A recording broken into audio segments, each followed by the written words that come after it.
वर्षा ma'am, मैं आपकी बहुत बड़ी फैन हूं। Can we have a selfie please? Yeah okay, thank you. Thank you, thank you.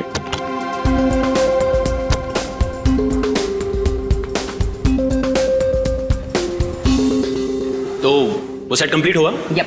I think next वाली हमें करनी चाहिए। हाँ, लेकिन सबसे पहले बताओ, आज तुम मूवी देखने जा रहे हो ना? एक्चुअली क्या है ना मैम, जो आज का पेड प्रीव्यू शो था उसका तो टिकट मिला नहीं, लेकिन कल पक्का जा रहा हूँ मैम। फिल्म सुपर हिट होने वाली है। Fingers crossed.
Dad, sir. Sir. Ayesha, कहिए सर, क्या बात है? वो मुझे तुमसे कुछ पूछना था। हाँ, पूछिए। शायद तुम ये शादी किसी दबाव में तो नहीं कर रही हो ना? नहीं सर, आपको ऐसा क्यों लग रहा है? मुझे इसलिए ऐसा लग रहा है क्योंकि तुम्हारे सारे फैसले, तुम्हारी बातें मुझे तुम्हारे नहीं लग रहे हैं। ऐसा लगता है कोई जबरदस्ती तुमसे। नहीं सर, ऐसा कुछ भी नहीं है। श्रेया, तुम मुझे बताना नहीं चाहती हो तो ये अलग बात है, पर कुछ तो है जो तुम्हें मजबूर कर रही है शादी करने के लिए। और मैं तुम्हारे हर फैसले की इज्जत करता हूं। बस मैं ये जानना चाहता था कि तुम ये शादी अपने खुशी से कर रही हो, ना कि किसी के दबाव में आके। एक दोस्त होने का इतना हक तो बनता है मेरा, इसलिए पूछा। कोई बात नहीं, तुम खुश हो तो मैं खुश हूं।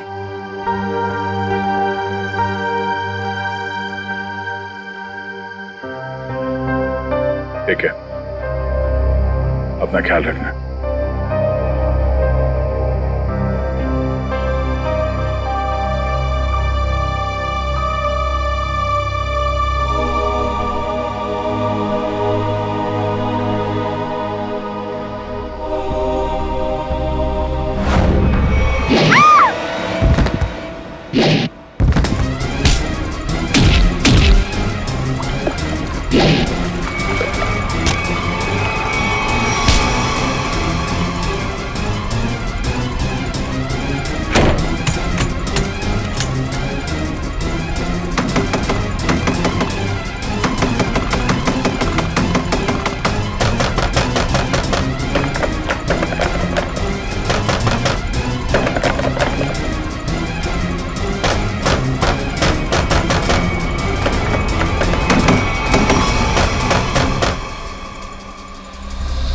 नहीं सर, मैं उसका चेहरा नहीं देख पाई, वो मास्क पहने हुआ था।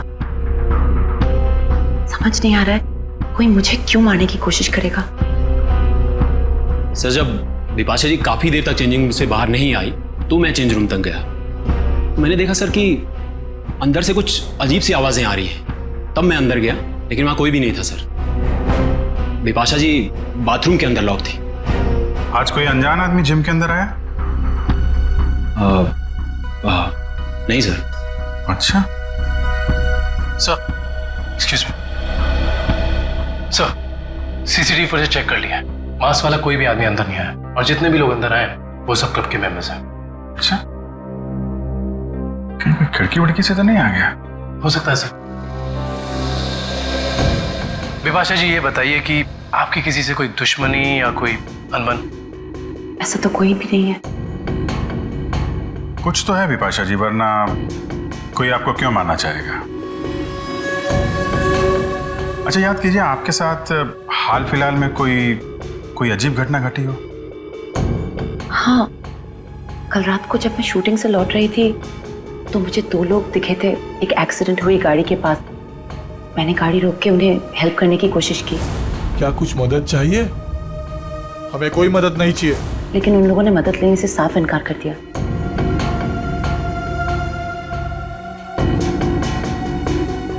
आपको उनमें कुछ अजीब लगा? हाँ, एक के कंधे पे चोट लगी हुई थी और खून बह रहा था। और उन लोगों का बिहेवियर बहुत ही स्ट्रेंज था, जैसे कि वो कुछ छुपाने की कोशिश कर रहे थे। और हाँ, डिक्की के पास कुछ लगा हुआ था, शायद खून। खून? मतलब कोई गुनाह छिपाने की कोशिश कर रहे थे वो लोग। उन्होंने आपको देख लिया और उन्हें लगा कि आप गवाह बन सकती हैं, इसलिए आपके पीछे पड़े हुए हैं वो लोग। वो दोनों दिखने में कैसे थे? बहुत रात हो चुकी थी और वहाँ ज्यादा देर रुकना मुझे ठीक नहीं लगा। मैं ठीक तरह से आपको बता नहीं पाऊंगी कि वो लोग कैसे दिखने में थे। ठीक है, अब हम आपके पास एक स्केच आर्टिस्ट भेज देंगे। आपको जो कुछ भी याद है एक रफ स्केच बनवा दीजिएगा उसका। जी। विपाशा जी, आपको उस गाड़ी का रंग, मॉडल, नंबर कुछ याद है? हाँ, वो एक वाइट सेडान थी, लेकिन नंबर याद नहीं है। उन दोनों को एग्जैक्टली आपने किस रोड पर देखा था? घोरबंदर रोड, नर्सरी के पास। हाँ फ्रेडी, बता। अभिजीत सर, मुझे यहाँ चेंजिंग रूम के दरवाजे पे खून मिला है। खून? कहीं ऐसा तो नहीं कि विपाशा जी को हाथापाई के दौरान चोट लगी हो? विपाशा जी, आपको कहीं चोट लगी है क्या? नहीं तो। एक्चुअली वहाँ दरवाजे पे हमें खून मिला है। वो शायद उस हमलावर का हो।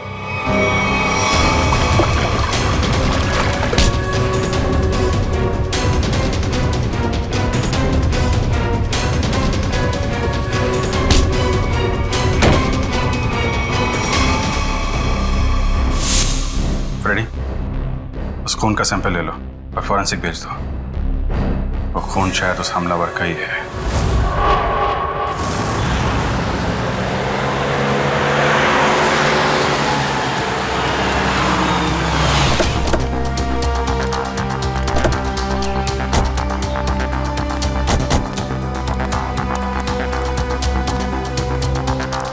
तो तुम्हारी गाड़ी यहीं पर रुकी थी? जी साहब। फिर क्या हुआ? साहब काफी अंधेरा था। हाँ। मैं तो गाड़ी रोकता नहीं, पर विपाशा मैम के कहने पर रुकना पड़ा। वो दोनों कहाँ पे थे? साहब यहीं पे खड़े थे, यहाँ पे। वहाँ? जी। चलो आओ दिखाओ। कहाँ पर? साहब यहाँ खड़े थे। यहाँ पर? जी।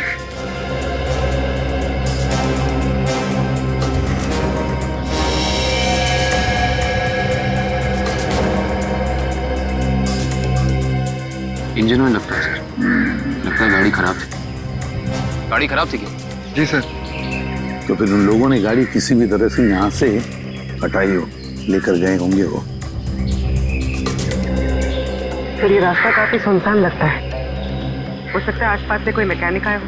हाँ, पर भी हो सकता है। या फिर कोई टोइंग वैन मंगवाई हो गाड़ी ले जाने के लिए। एक काम करो, पता लगाओ आसपास कोई गैराज या फिर ऑटोमोबाइल मैकेनिक या फिर टोइंग वैन वाला है क्या।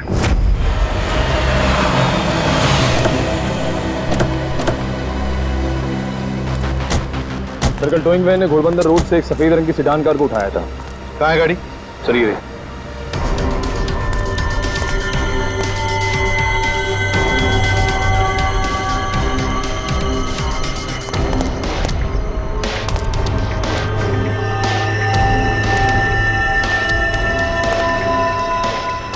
नंबर प्लेट्स गायब हैं। काम करो, तुम और पूर्वी गाड़ी को अंदर से बाहर से अच्छी तरह से चेक करो। एक बात बताओ, टोइंग वाले के साथ और भी कोई आया था? एक आदमी था सर। वो आदमी दिखने में कैसा था? लंबा था, काफी बड़ी टोपी पहने हुआ था और काला चश्मा में। अच्छा, शक्ल तो देखी होगी ना उसकी। सर उसकी टोपी इतनी बड़ी थी और चश्मा भी कि पहचान नहीं पाया। रात में टोपी और चश्मा, चेहरा छुपा रहा था सर। हाँ,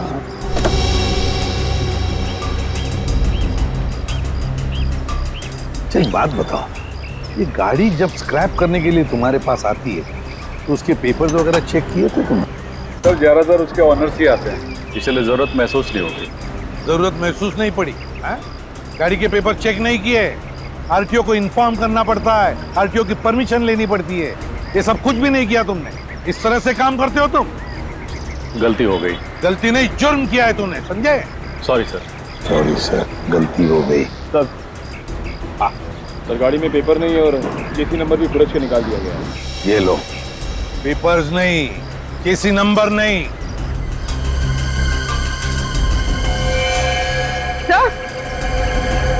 हाँ पूर्वी, सर अंदर ये टिश्यू पेपर मिला है, इस पर किसी होटल का नाम लिखा है, होटल ग्रीन पैलेस।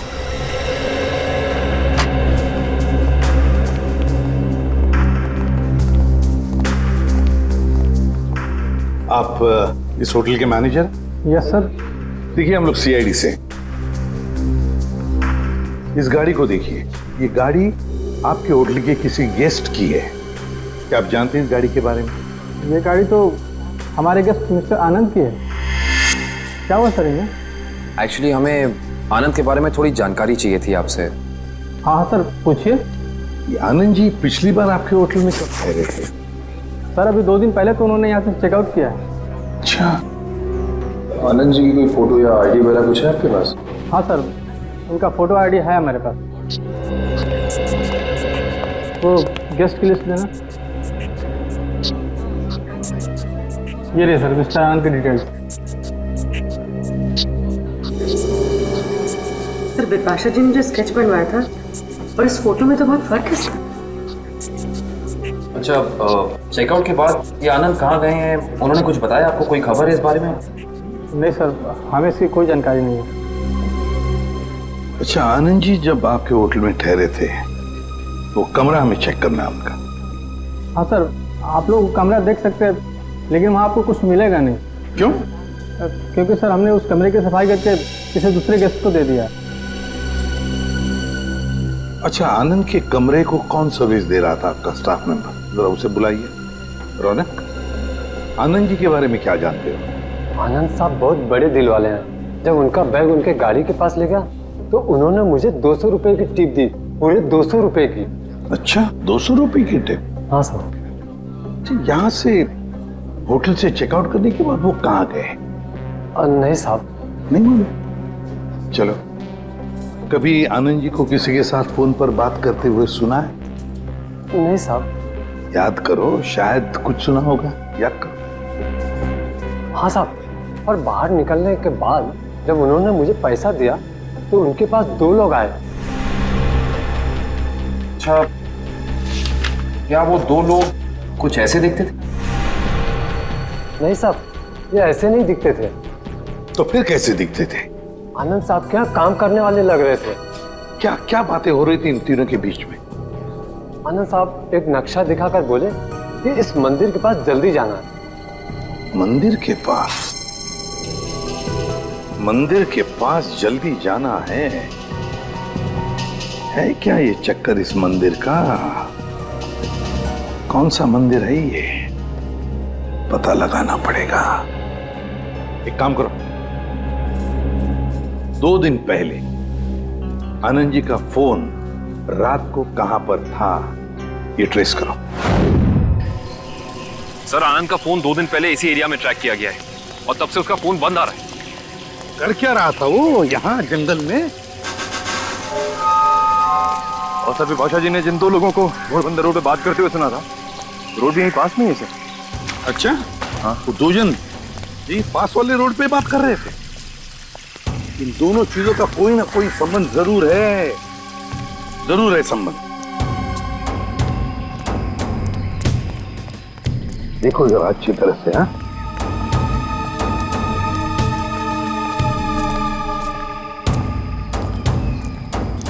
सर हाँ निखिल,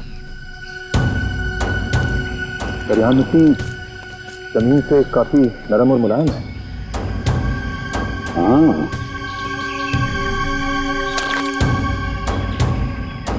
लगता है हाल ही में खुदाई की गई है यहाँ पर। हाँ काविन, सर यहाँ पे जमीन खुदी हुई लग रही है। लगता है हाल ही में खोदी गई है।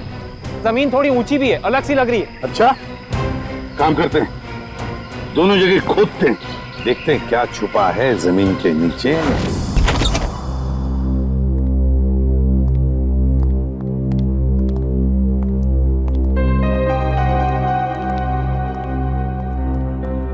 अरे वाह सर, आनंद का घर काफी अमीर आदमी का लग रहा है। और मुजरिम भी है।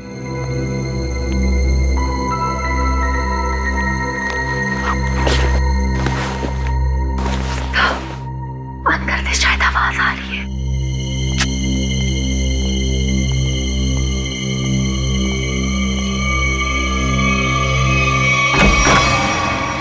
हिलना मत।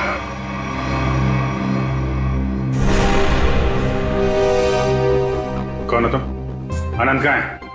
मुझे नहीं मालूम। चोरी करने आए? मैं चोर नहीं, पुलिस वाला हूं। मेरा आईडी कार्ड।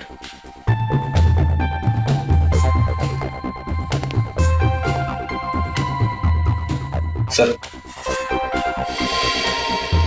इंस्पेक्टर विशाल। जी, आप लोग कौन हैं? CID मुंबई। सर। तो इंस्पेक्टर विशाल यहाँ क्या करने आए थे? क्या चल रहा है यहाँ पे? सर, मैं उन 2 अपराधियों की तलाश में आया हूं जिन्हें आनंद ने चोरी का कॉन्ट्रैक्ट दिया था। उनकी फोटो है तुम्हारे पास? नहीं सर, वो दोनों अपना भेष बदलकर अलग अलग शहरों में लूटपाट और खून खराबा करते हैं। कुछ मिला आपको यहाँ पे? नहीं सर, मैं ढूंढना शुरू ही किया था कि आप लोग आ गए। ठीक है, छान मारो पूरा घर।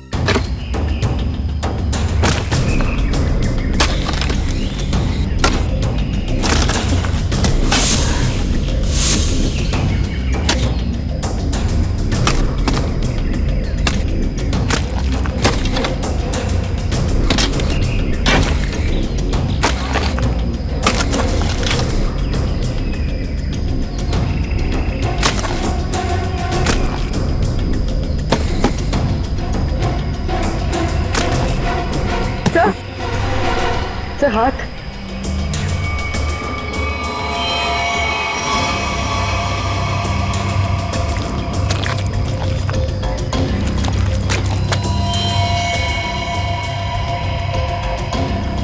माय गॉड, ना तो 2 लाशें। सर, सब जगह देख लिया, कुछ नहीं मिला। हाँ सर, ऐसा लगता है जैसे आनंद ने अपने पीछे कुछ छोड़ा ही नहीं है। कमाल है।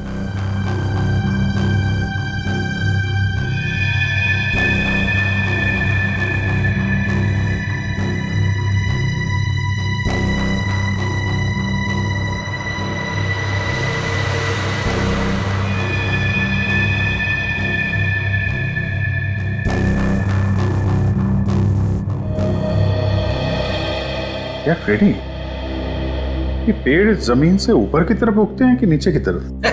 क्या बात कर रहे हो सर, पेड़ तो जमीन के ऊपर उगते हैं ना। हाँ, वही मुझे भी लगा, लेकिन इस पेंटिंग में पेड़ नीचे की तरफ है।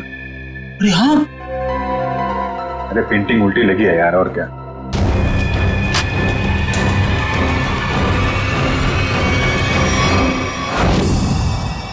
ये देखिए, पैराडाइज आर्ट गैलरी का ब्लूप्रिंट। ये सब आर्टिफैक्ट्स की फोटोग्राफ है।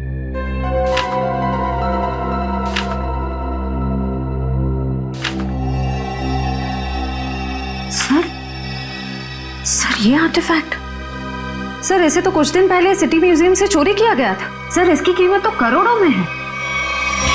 तो ये आनंद उन दोनों मुजरिमों से आर्टिफैक्ट्स की चोरी कराता है और कहीं बेचता है? जी सर। अच्छा सर, इस पे कुछ लिखा है सर।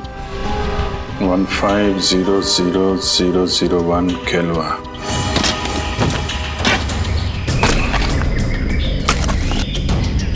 एक मिनट निकल, रुक जा।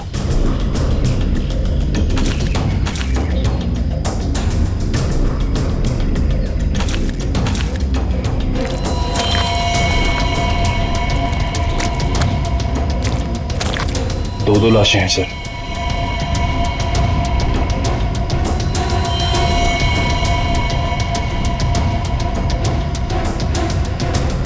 ये तो आनंद है।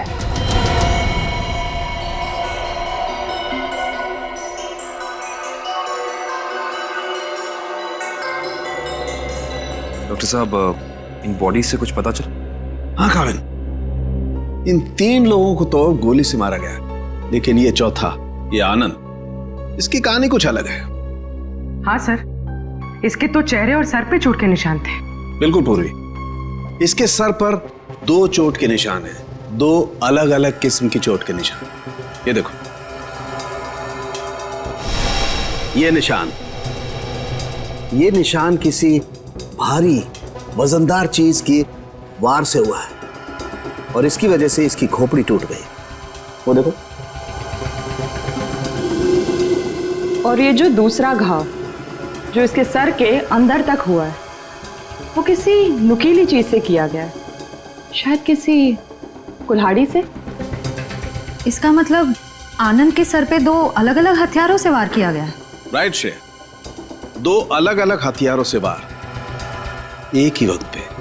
इसका मतलब हो सकता है वार करने वाले भी 2 अलग अलग लोग होंगे। सर, एक बात समझ में नहीं आ रही है, अगर खूनी इन तीनों को गोली से मार सकता था तो आनंद को, सर आनंद को इस तरह मारने की वजह टॉर्चर तो नहीं है?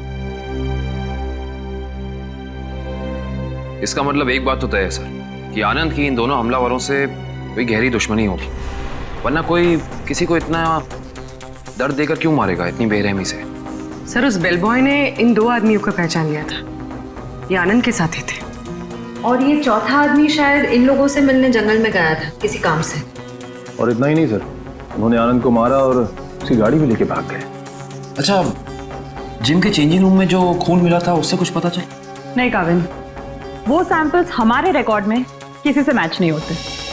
लेकिन बिपाशा को जिस आदमी ने मारा था, जिसने हमला किया था, उसे एक खास किस्म की बीमारी है जो हमारे देश में बहुत कम गिने चुने लोगों को होती है। कौन सी बीमारी सर? इस बीमारी का नाम है वाइटलाइटिसिस।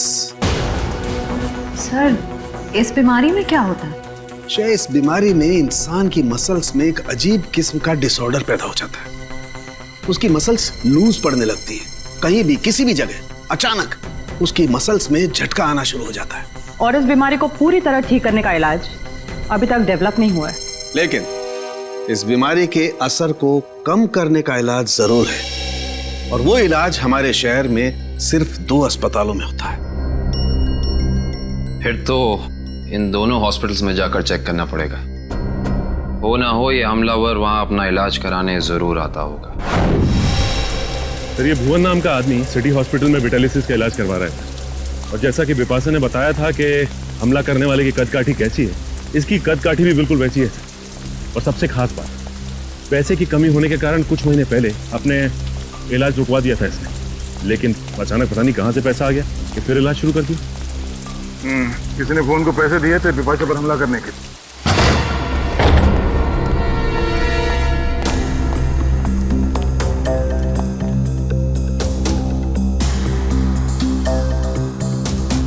लगता है सर उसे हमारे आने की खबर मिल गई थी, इसलिए शायद वो निकल गया। रो पागल।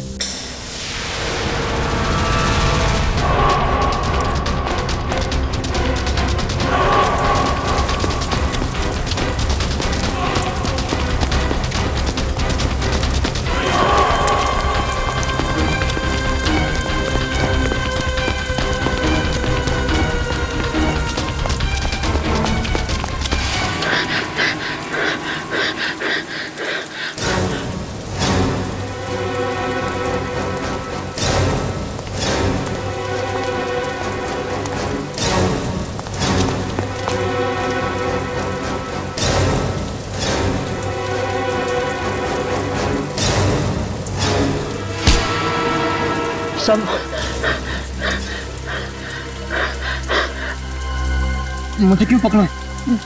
क्या किया मैंने? बिपाशा पे हमला किया तुमने, उसे जान से मारने की कोशिश की। बोल, क्यों मारना चाहता था उसे? जल्दी बता। हाँ, मैंने कुछ नहीं किया सर।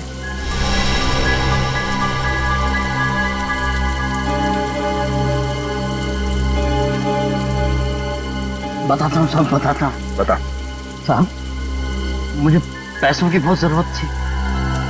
उन दोनों ने मुझे कहा बिपाशा पर हमला करने के लिए था। इस वक्त वो दोनों कहाँ मिलेंगे? मुझे कुछ नहीं मालूम साहब, कहाँ रहते हैं, कैसे दिखते हैं, कुछ नहीं पता था मुझे उनके बारे में। जिनके लिए काम करता है उनके बारे में कुछ नहीं जानता तू? सच कह रहा हूं साहब, 2 बार वो मुझसे मिले और दोनों बार उनके चेहरे ढके हुए थे साहब, छिपा के रखे हुए थे उन्होंने। तू ऐसे बच नहीं सकता है। का नाम, फोन नंबर या पता कुछ तो बताना पड़ेगा, वरना हम तेरी क्या हालत करेंगे ये सोच भी नहीं सकता। समझा? सामने सच कह रहा हूं साहब। बता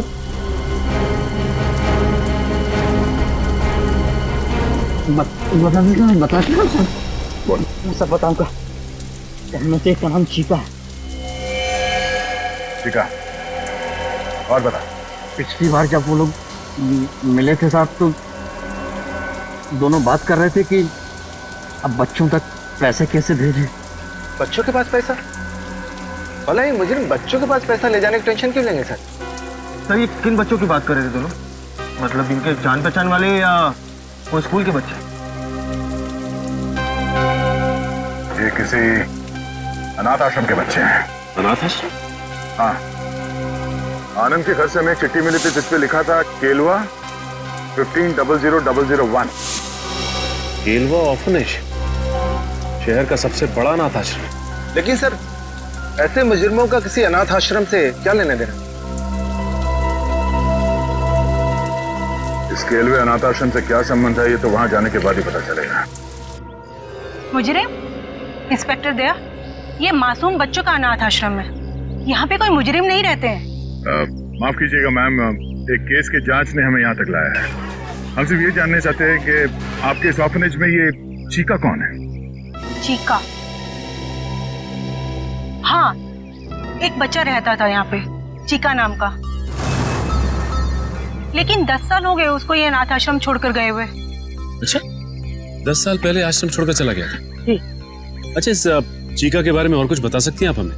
जी हाँ, उसका नाम मोहन था, बहुत ही प्यारा बच्चा था और हम सब उसको प्यार से चीका बुलाते थे। सबका बहुत ध्यान रखता था, हंसाता था, खिलाता था। लेकिन एक दिन अचानक कहाँ गायब हुआ, किसी को कुछ पता ही नहीं चला। आपने उनके गायब होने की रिपोर्ट नहीं लिखवाई? हाँ, लिखाई थी, लेकिन उसका कुछ पता नहीं चला। अब तो वो काफी बड़ा भी हो गया होगा। मेरा दिल नहीं मानता कि वो मुजरिम हो सकता है। अब वो मुजरिम है या नहीं ये तो जांच के बाद ही पता चलेगा। हम ये जानना चाहते हैं कि यहाँ ऑर्फनेज में उसका कोई दोस्त या कोई करीबी है जिसके संपर्क में है वो अभी भी? हाँ, उसका एक दोस्त था, शेखर, लेकिन वो भी कुछ महीने बाद अनाथ आश्रम छोड़कर चला गया और एक चिट्ठी लिखकर रख गया था जिसमें लिखा था कि मुझे ढूंढने की कोशिश ना की जाए। सर, हो सकता है ये शेखर ही मोहन का पार्टनर, मेरा मतलब है चीका का पार्टनर। अच्छा, चीका और शेखर का कुछ सामान है यहाँ पे? और चीका का बैग? हाँ।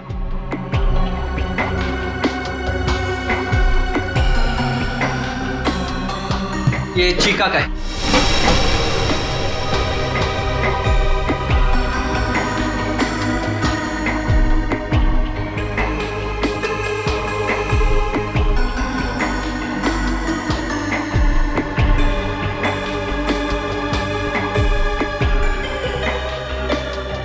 सर, इसमें कपड़े और खिलौने के अलावा कुछ नहीं मिला। हाँ सर, इनमें तो ऐसा कुछ भी नहीं है जिससे शेखर और मोहन के बारे में पता चल सके।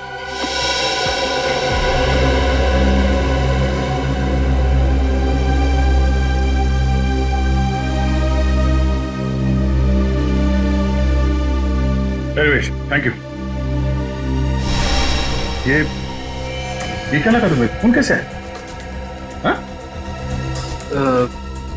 वो कुछ नहीं, एक छोटी सी चोट लगी थी, सर, यही सवाल मैं इससे पूछ रही हूँ, पर ये कुछ जवाब ही नहीं दे रहा है। जल्दी बताओ रमेश, क्या हुआ? कुछ नहीं सर, वो बस ऐसे ही छोटी सी चोट लग गई थी।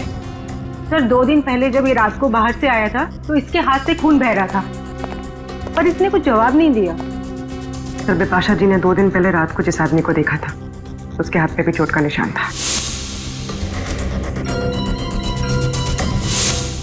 हाँ सर, ये केलवा अनाथ आश्रम और इसके हाथ पे लगी चोट, ये कोई इत्तेफाक नहीं हो सकता।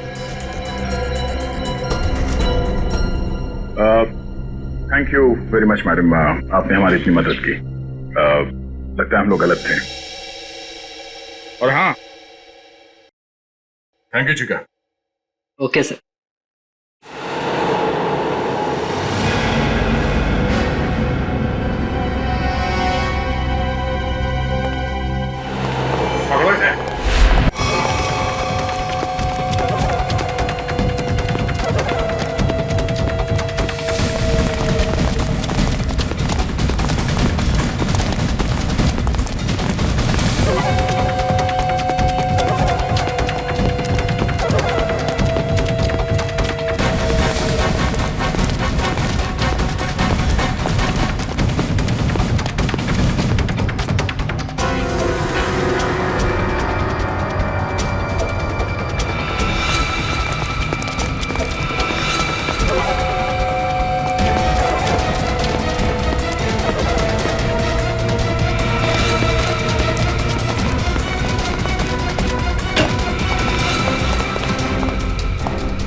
गंदे दे इधर।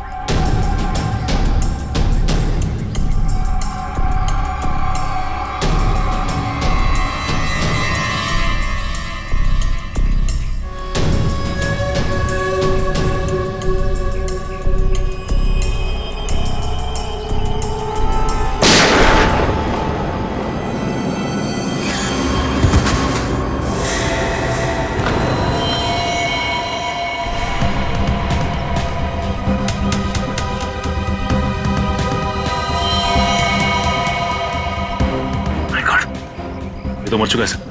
मर चुका है? ये क्या किया तुमने? इसे गोली क्यों मारी? सर अगर मैं इसे गोली नहीं मारता तो सचिन सर को गोली मार देता। अरे तो इसके पैर पे गोली चलाता। सर मुझे जो समझ में आया वो मैंने किया सर।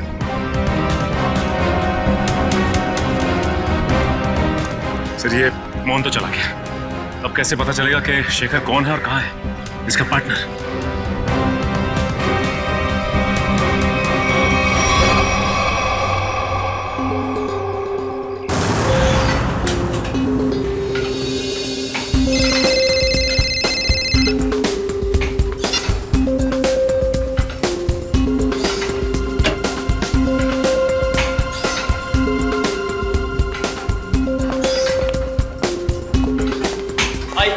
हाय। क्या फिल्म बनाई है मैम, अच्छी लगी तुम्हें? रियली सुपर हिट है। Thank you so much. Thank you. चलो क्या वर्कआउट हो गया आपका?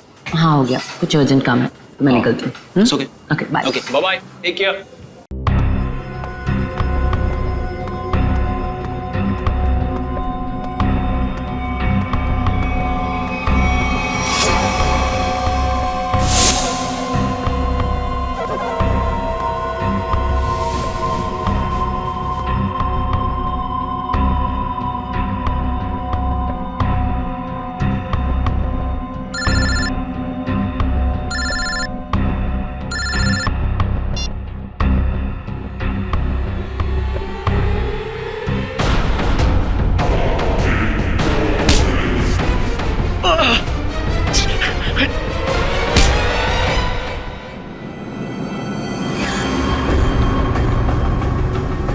क्यों मारना चाहता था विपाशा को तू? सर अगर मैंने उसे नहीं मारा तो सर वो लोग मुझे मार देंगे सर। ये देखिए सर, ये देखिए सर। सर मुझे बचा लीजिए सर, मुझे बचा लीजिए सर। मैं एक मिनट। ये बॉम्ब तो नकली है। कागज पे लिखा है सर 12:30। मतलब खूनी को हमारे प्लान के बारे में पता चल गया और इस आदमी को भेजा था हमें उलझाने के लिए। सर, बिपाशा जी की जान अभी भी खतरे में है।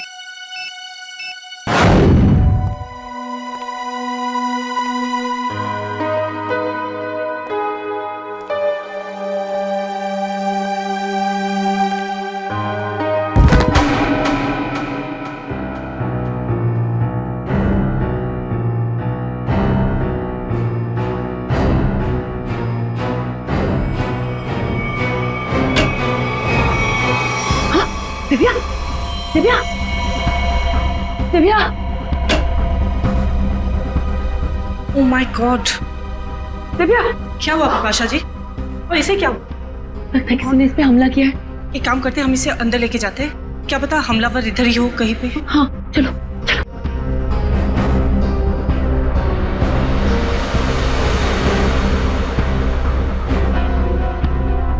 मैं सीआईडी को फोन करती हूँ।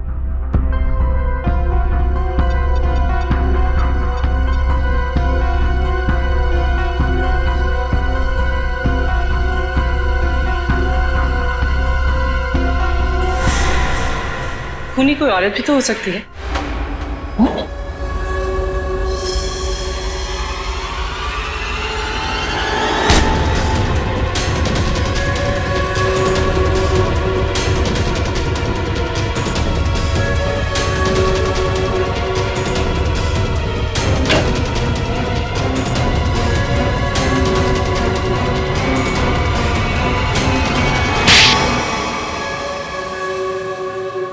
थैंक यू, आप लोगों ने मेरी जान बचा ली।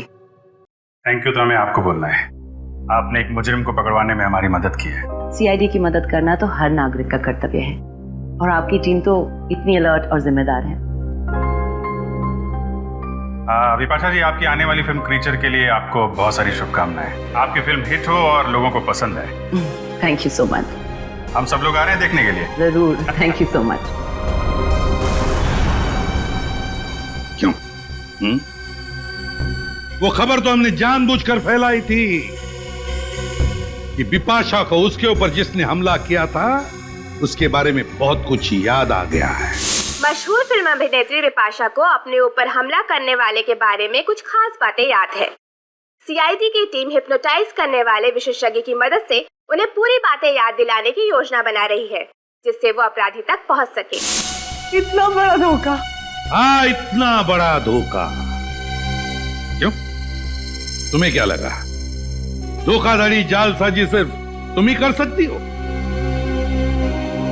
हमें पता था कि मोहन का पार्टनर हमारे इस जाल में फंस जाएगा। वो जरूर वापस आएगा बिपाशा को मारने के लिए। वो पार्टनर है तुम, है ना?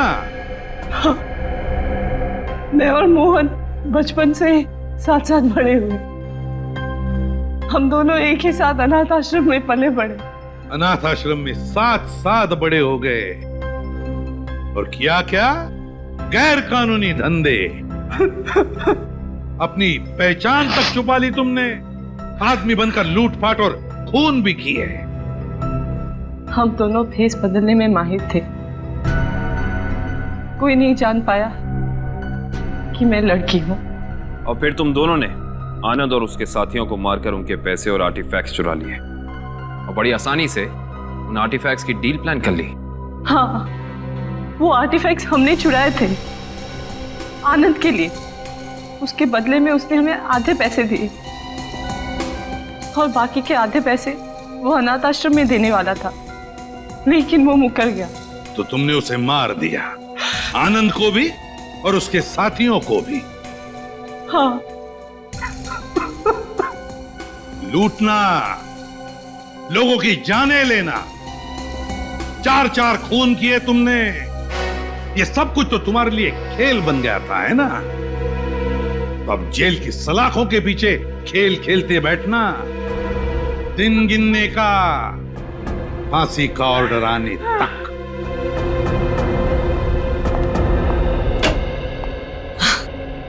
ये लो, आ गई मेरी प्यारी बेटी और हमारी होने वाली बहू। आओ बेटा, हम तुम्हारा इंतजार कर रहे थे। हाय सिद्धार्थ। हेलो। नमस्ते आंटी जी। अरे बेटी, भला कोई ऐसे नमस्ते करता है अपनी होने वाली सास को? जाओ, पैर छूकर उनके आशीर्वाद ले लो, जाओ। अरे अरे, ठीक है बेटा, तुम अभी भी ड्यूटी से आई हो ना, थक गई होगी। तुम जाओ, मुंह हाथ धो के आओ।